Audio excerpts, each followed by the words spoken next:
नमस्कार मेरे दोस्तों, आप सभी का स्वागत है हमारे YouTube चैनल अंतिश एजुकेशन पे। तो दोस्तों आज की इस वीडियो हम लोग बात करने वाले हैं क्लास 11 चैप्टर हमारा है breathing and exchange of gases, जिसे हम लोग हिंदी में श्वसन एवं गैसों का विनिमय भी कहते हैं। दोस्तों आज की इस वीडियो में हम लोग NCERT यानी कि क्लास 11 चैप्टर हमारा है 14 और हम लोग सब्जेक्ट बायोलॉजी को कवर करने वाले हैं न्यू चैप्टर नई जोश नई उमंग के साथ। तो दोस्तों आज की इस वीडियो में हम लोग breathing and exchange of gases, तो इस चैप्टर में हम लोग सबसे पहले हम लोग समझते हैं मेरे भाई, अगर किसी भी चैप्टर को आप स्टार्ट कर रहे हैं तो आप सभी सबसे पहले समझिए कि इस चैप्टर में आपसे को पढ़ना क्या है। तो दोस्तों इस चैप्टर में हम लोग पढ़ने वाले हैं रेस्पिरेटरी ऑर्गन्स, यानी कि सभी भी जितने भी ऑर्गेनिज्म है उसका रेस्पिरेटरी ऑर्गन्स क्या होते हैं मेरे भाई। जैसे कि मनुष्य है तो वो किसके द्वारा, कौन सा ऑर्गन के द्वारा वो रेस्पिरेशन करता है, मेढक किसके द्वारा करता है, बर्ड्स किसके द्वारा करता है, और हमारा स्पॉन्जिला किसके द्वारा करता है, वो सारा कुछ आपको इस वीडियो में देखने को मिलेगा। रेस्पिरेटरी ऑर्गन के बारे में पढ़ेंगे, मैकेनिज्म ऑफ ब्रीथिंग के बारे में पढ़ेंगे, एक्सचेंज ऑफ गैसेस यानी कि गैस का कैसे एक्सचेंज हो रहा है, ट्रांसपोर्ट ऑफ गैसेस गैस का कैसे परिवहन हो रहा है,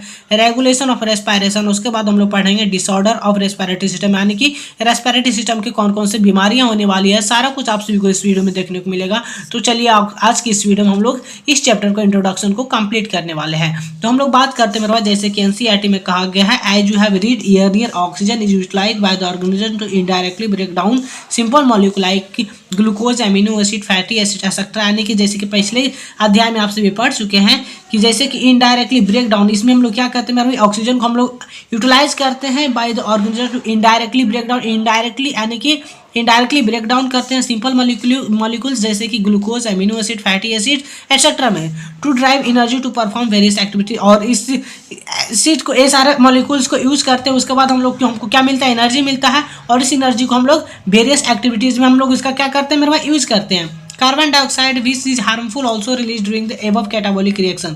और कार्बन डाइऑक्साइड जो होती है मेरे भाई वो हार्मफुल है, उसको हमेशा हम लोग रिलीज करते रहते हैं, और वो किसके द्वारा होता है मेरे भाई, कैटाबॉलिक रिएक्शन के द्वारा होता है। It is therefore evident that the oxygen has to be continuously provided to the cells. और हम लोग ऑक्सीजन को हमेशा कंटिन्यूअसली प्रोवाइड करते हैं हम लोग सेल में, और कार्बन डाइऑक्साइड जो होती है produced by the cell have to be release out, और कार्बन डाइऑक्साइड को हम लोग बाहर निकालते हैं। This process of exchange of oxygen from the atmospheric with carbon dioxide produced by the cell is called हम लोग ब्रीथिंग। और ऑक्सीजन को बाहर लेना और कार्बन डाइऑक्साइड को बाहर छोड़ना ही हम लोग क्या करते हैं मेरे भाई, ऑक्सीजन को अंदर लेना और कार्बन डाइऑक्साइड को बाहर निकालना हम लोग क्या करते हैं मेरे भाई, इसी को हम लोग NCERT क्या कहते हैं, ब्रीथिंग कहते हैं। तो दोस्तों ब्रीथिंग तो कॉमनली नॉलेज रेस्पिरेशन, इसी को हम लोग रेस्पिरेशन भी कहते हैं। Place your chest place your hand on your chest, you can feel the chest moving ups and down, you know that is due to the breathing. How do we breathe, the respiratory organs and the mechanism of breathing are described in the following section of this chapter. तो दोस्तों आज की इस video में हम लोग जैसे कि यहाँ पर आप सभी देख लिए होंगे NCERT में। तो दोस्तों जैसे कि breathing and exchange of gases, सबसे पहले हम समझते हैं ब्रीथिंग का मतलब क्या होता है। ब्रीथिंग यानी कि वेंटिलेशन।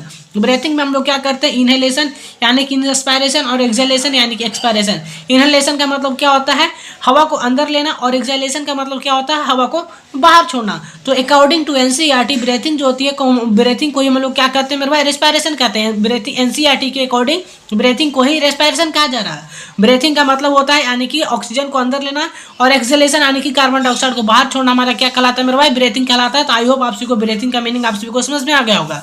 तो दोस्तों हम लोग बात करते हैं रेस्पिरेशन की। तो रेस्पिरेशन क्या होते हैं मेरे भाई, ब्रीथिंग और रेस्पिरेशन दोनों अलग अलग वर्ड्स है। तो रेस्पिरेशन की बात करते हैं मेरे भाई, तो रेस्पिरेशन का मतलब होता है utilization of oxygen for break down of compounds like glucose, amino acid to produce यानी कि रेस्पिरेशन हम लोग क्या करते हैं मेरे भाई, यूटिलाइज करते हैं फॉर ऑक्सीजन को यूटिलाइज करते हैं। ऑक्सीजन को किस चीज़ के लिए, ब्रेक डाउन के लिए, ब्रेक डाउन करने के कौन सा कंपाउंड, जैसे कि ग्लूकोज, एमिनो एसिड, और ग्लूकोज एमिनो एसिड को ब्रेक डाउन करने के लिए हम लोग किस चीज़ का यूज करते हैं, ऑक्सीजन का यूज करते हैं, इसलिए इसे हम लोग रेस्पिरेशन कहते हैं। तो हम लोग अब बात करते हैं रेस्पिरेशन में स्टेप्स फ्रॉम द रेस्पिरेशन के कौन कौन से स्टेप्स होते हैं मेरे भाई। तो नंबर 1 पर जो रेस्पिरेशन में हमारे पास में स्टेप्स है मेरे भाई, नंबर 1 पर हम लोग करते हैं ब्रीथिंग। ब्रीथिंग का मतलब होता है इनहेलेशन एंड एक्सहेलेशन, यानी कि हवा को अंदर लेते हैं और कार्बन डाइऑक्साइड यानी कि ऑक्सीजन को अंदर लेते हैं और कार्बन डाइऑक्साइड को बाहर छोड़ते हैं, इसे हम लोग क्या कहते हैं मेरे भाई, ब्रीथिंग कहते हैं। नंबर 2 पर जो हमारा स्टेप्स आते हैं मेरे भाई, उसे हम लोग exchange of gases between alveoli and pulmonary capillary. Number 2 पर कौन सा स्टेप्स है मेरे भाई, exchange of gases between alveoli and pulmonary capillary के बीच में हम लोग क्या करते हैं, एक्सचेंज करवाते हैं, इसे हम लोग एक्सटर्नल रेस्पिरेशन कहते हैं।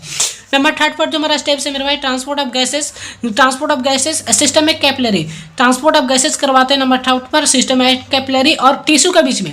तो जो 3 पर हमारा स्टेप्स है मेरे भाई, transport of gases systemic capillary and tissue के बीच में हम लोग करवाते हैं। नंबर 4 पर मेरे भाई, of gases between systemic capillary and tissue. और नंबर 5 पर मेरे भाई सेलुलर रेस्पिरेशन। सेलुलर रेस्पिरेशन क्या होता है मेरे भाई? यूटिलाइज सेलुलर रेस्पिरेशन में हम लोग utilization of oxygen for break down of glucose amino acid to produce energy.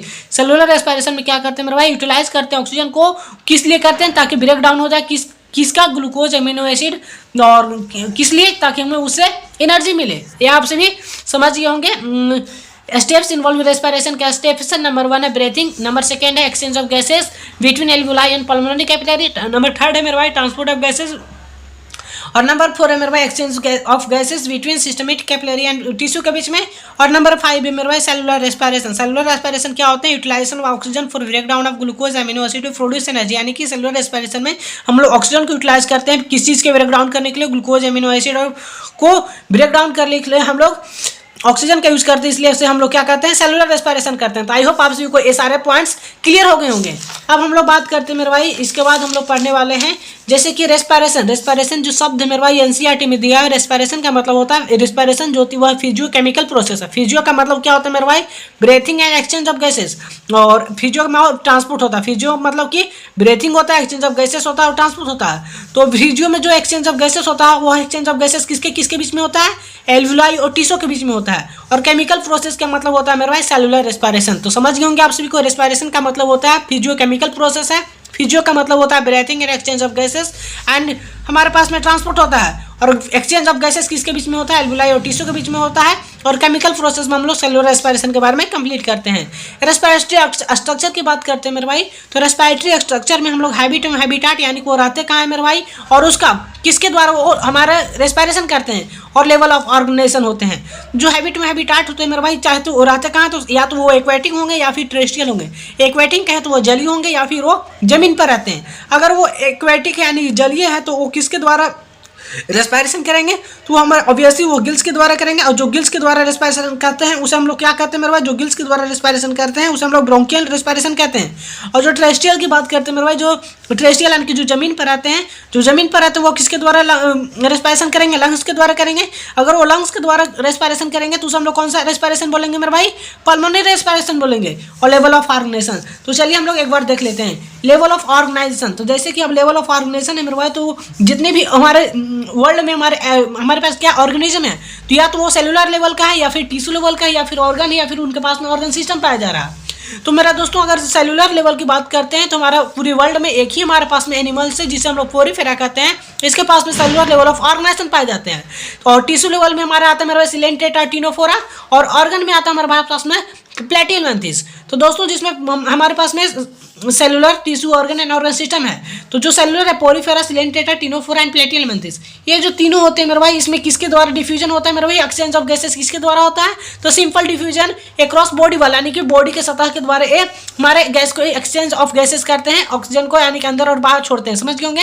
Porifera, Coelenterata, Ctenophora, प्लेटिहेल्मिन्थस में एक्सचेंज ऑफ गैसेस किसके द्वारा होता है? तो सिंपल डिफ्यूजन के द्वारा होता है। किसके द्वारा? बॉडी वाला, यानी कि बॉडी के सतह के द्वारा होता है।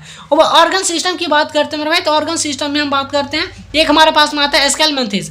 स्केलेमेंथिस से लेकर कॉर्डेटा तक जितने भी जीव है मेरे भाई, वो सारे किसके द्वारा करते हैं मेरे भाई? तो स्केलेमेंथिस टू कॉर्डेटा सिंपल डिफ्यूजन के द्वारा होता है। और उसके बाद हम लोग बात करते हैं अर्थवर्म की। तो दोस्तों स्केलेमेंथिस से लेकर कॉर्डेटा तक हमारा, तो इसमें एक अपवाद है स्केलेमेंथिस में जो बॉडी का यानी कि एक्सचेंज ऑफ गैसेस होता है मेरे भाई, वो simple diffusion across body wall के द्वारा ही होता है। अर्थवर्म की बात करते हैं तो मोस्ट क्यूस्टिकल के द्वारा होता है। और इंसेक्ट की बात करते हैं तो इंसेक्ट में ट्रैकियल सिस्टम पाया जाता है। एम्फीबिया की बात करते हैं मेरे भाई, तो आप सभी ऑर्गन सिस्टम में जैसे कि आप सभी देख रहे हैं, जो अर्थवर्म की यानी एम्फीबिया की बात करते हैं, एम्फीबिया में हमारा गिल्स के द्वारा होता है, लंग्स के द्वारा होता है, स्किन के द्वारा हो सकता है, बको फायरेंस के द्वारा हो सकता है। तो ये सारे चीज़ें आप सभी को समझ में आ गई होगी। तो अब चलिए हम लोग एक बार एनसीईआरटी से भी रीड कर लेते हैं।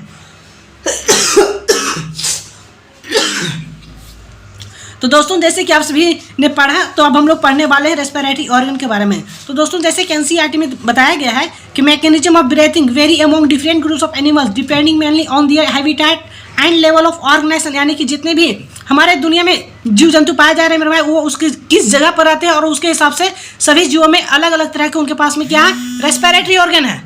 तो दोस्तों अब हम लोग बात करने वाले हैं रेस्पिरेटरी ऑर्गन के बारे में। तो दोस्तों रेस्पिरेटरी ऑर्गन यानी कि जितने भी हमारी दुनिया में जीव पाए जा रहे हैं उसका रेस्पिरेटरी ऑर्गन क्या है, यानी कि उसका श्वसन अंग क्या होते हैं। तो श्वसन रेस्पिरेटरी ऑर्गन यानी उसे हम लोग हिंदी में श्वसन अंग कहते हैं। तो दोस्तों mechanism of breathing vary among different groups of animals, यानी कि different groups of animal depending mainly on their habitat, यानी कि वो रहते कहाँ हैं और उनका लेवल ऑफ ऑर्गेनाइजेशन क्या उसके हिसाब से बात करते हैं मेरे भाई। जैसे कि lower invertebrate like sponges, Coelenterata and flatworm, ये सभी में जो होती है मेरे भाई एक्सचेंज ऑफ ऑक्सीजन और carbon dioxide by simple diffusion के द्वारा होता है मेरे भाई। जैसे कि आप सभी lower invertebrate like sponges, Coelenterata, earthworm, ये बहुत ही फ्लैटवर्म यानी कि फ्लैटवर्म से स्पॉन्जेस, सिलेंटेटा और फ्लैटवर्म ये हमारे एनसीईआरटी में दिया हुआ।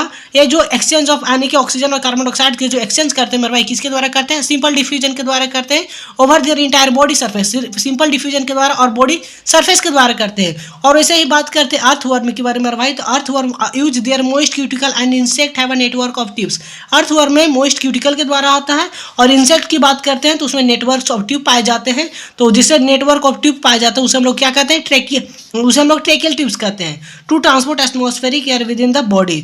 उसके बाद मेरे special vascularise structure called gills, कुछ जो जीव होते हैं मेरे भाई उसमें वैस्कुलराइज यानी कि बैग जैसा थैला जैसा स्ट्रक्चर पाया जाता है, उसे हम लोग क्या कहते हैं, वो स्ट्रक्चर पाया जाता है उसे हम लोग गिल्स जो करता है मेरे भाई, गिल्स के द्वारा जो रेस्पिरेशन करता है उसे हम लोग ब्रैंकियल रेस्पिरेशन कहते हैं, जो कि are use most of the aquatic arthropoda. जो इसका यूज कौन करते हैं मेरे भाई, जो एक्वेटिक आर्थ्रोपोडा होते हैं यानी कि जलीय आर्थ्रोपोडा होते हैं और मोलस्का होते हैं, वो हमारे किसके द्वारा रेस्पिरेशन कहते हैं, गिल्स के द्वारा करते हैं। गिल्स के द्वारा जो करते हैं उसे हम लोग क्या कहते हैं, ब्रैंकियल रेस्पिरेशन कहते हैं। Where as a vascularised bag called, जो वैस्कुलराइड बैग है मेरे भाई उसे हम लोग क्या कहते हैं, लंग्स के भी बोल सकते हैं। लंग्स को हम लोग क्या कहते हैं, pulmonary respiration are used by the terrestrial from the exchange of gases. Among vertebrates की बात करते हैं मेरा, वर्टिब्रेट जैसे कि फिशेस हो गया, फिशेस जो होती है वो यूज करती है गिल्स के द्वारा।